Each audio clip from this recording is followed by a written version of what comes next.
So good afternoon. I'm Gary Mintz, and I'd like to introduce our guests. To my far left is Professor Takashi Akasaka from Wakayama Medical University, obviously in Japan. Next is Professor Akiko Mehara from Columbia University and CRF in New York. And to my immediate left, Evan Schlafmitz, currently of MedStar Washington Hospital Center, and at the end of his fellowship, he'll be moving to St. Francis on Long Island. We're supposed to talk about intravascular imaging, but I think this is an interesting opportunity to talk about why and how it's been adopted and how to teach. So because Professor Akasaka has had his entire career in Japan, and Akiko is Japanese and spent some time in Japan and some time in the US, what I'd like to do is ask, why has Japan been so successful and is so different from every other country in terms of adopting intravascular imaging going back now 20 years? Why was that such a success? And maybe we can learn why it's been so unsuccessful elsewhere. I think there are several reasons. The most important is reimbursement, right? Especially we clinicians try to use an imaging to obtain a good result during PCI, and we try to improve the prognosis of patient. But we also, at the same time, we have to think about the cost effectiveness. At the moment, there are not enough data to show the cost effectiveness of imaging, but we are very lucky. From the beginning, the government accept to reimburse the imaging. Therefore, we have a lot of chance to use the imaging. And then we actually realize the importance of imaging in our daily clinical practice. And then we can teach the younger generation how important imaging to improve the patient prognosis and how to improve the procedure itself, right? That is the very important history of Japan, I think. Yeah. Akiko, what do you think?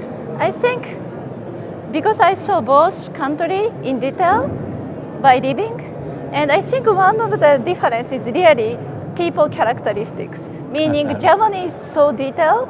If the train delay only 2 minutes, they start apologizing. So they are really precise and they prefer to be super accurate. And I think the imaging is really fitting the Japanese characteristics. That's, I think, one of the reasons, which I couldn't see so much compared to Japanese in other countries. So as you know, we did this survey of interventional fellows who attended the CRF interventional fellows course in 2018 and 2019. And we gave them a list of questions. Can you do this, this, this, this, and this? Less than 20% of graduating fellows said that they felt comfortable doing intravascular imaging, whether IVUS or OCT. And I contrast that with people who finish a structural heart disease fellowship where 100% can read CT, MR, TE, and everything else. So Evan, as somebody who's finishing their fellowship, how do we fix that? Why do people come out of fellowships not knowing almost anything about, certainly not being experts in imaging? I think it touches on such an important part of this, that education, if education's not there on intravascular imaging, these graduating fellows are not going to use it once they get into practice. And if they have attendings that don't use imaging, it's something that they may hear about it at a fellows course, they may hear about it at the national conferences, but it's not something they're going to be comfortable with. And it's important that they get hands-on experience, understand not just why to use imaging, but how to actually integrate it in their practice so that they feel comfortable to use it once they're on their own. So, as somebody who is early in their career, how long did it take you to learn and become comfortable?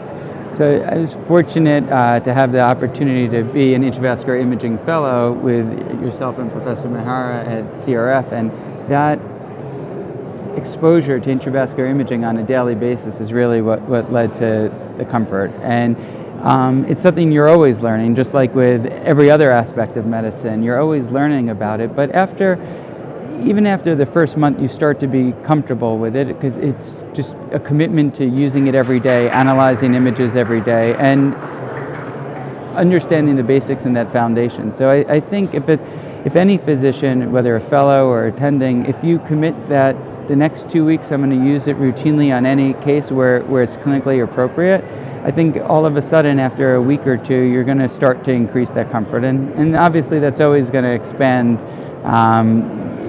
years before you actually are an expert at it. So if any of you are willing to design the next important trial in intravascular imaging, what would it be? Because we have many trials that are published, but what do you think should be the next trial that somebody should design? Do you have any idea? What's in the back of your mind? What are you thinking about doing, if you can tell us? Right.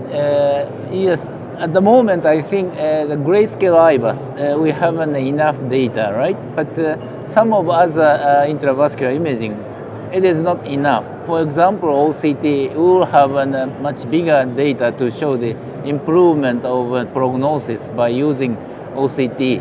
And also the NIAS IVUS, NIAS also demonstrate to pick up the high-risk patient and the high-risk plaque.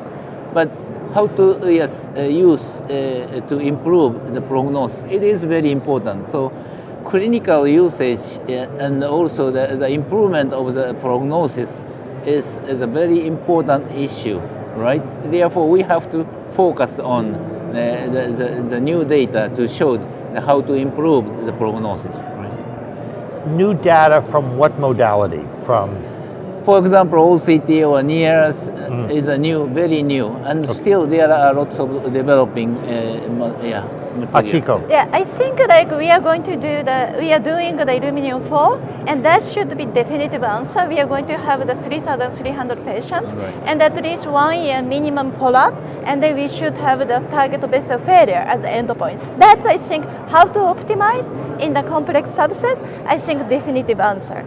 But I think still we have a big trouble. What I would like to do, like the combining the IFR pullback plus optimization, because we have to decide this already is super diffuse disease. Even putting a stent, I cannot make it better, and then you don't treat because you may worse. But if you have very focal step up and then you do the IFR confirm that segment is making better prognosis, and then you optimize based on the imaging, and after the imaging you confirm you did a good job by IFR as a post. And I think that's the best which we really need in the near future. So we have one combined device, NIRS IVUS, Yes, and maybe a second set of combined devices, IVUS OCT. yes, Or OCT IVUS. yes. What do you think about IVUS OCT? Yeah. And I'll ask each of you. It's a very promising method. I'm not sure that the cost of the imaging, but except for the cost, we can see there is a very near field clear image by OCT and far field by IVUS. It's a perfect modality, we hope, right?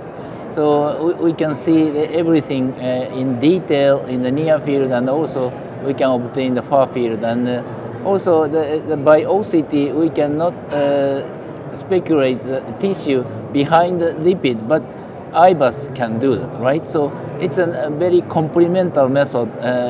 It is very important for us.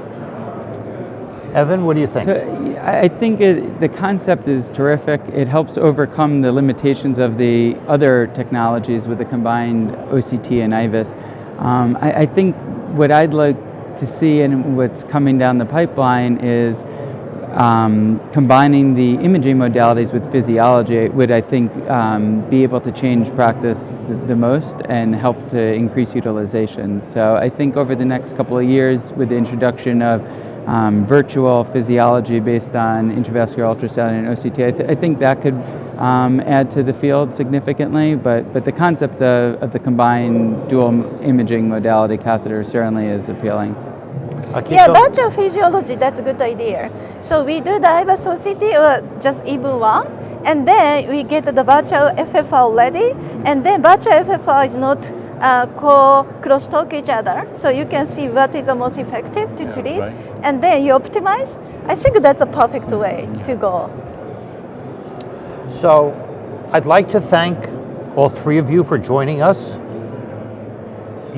All three of you have a tremendous experience that I wish there was a easier way to share with the rest of the world. It's nice to talk among friends about costs and reimbursement and clinical trials and so on, but there are a lot of other people to educate as well. So thank you very much. Thank you. very Thank you. much.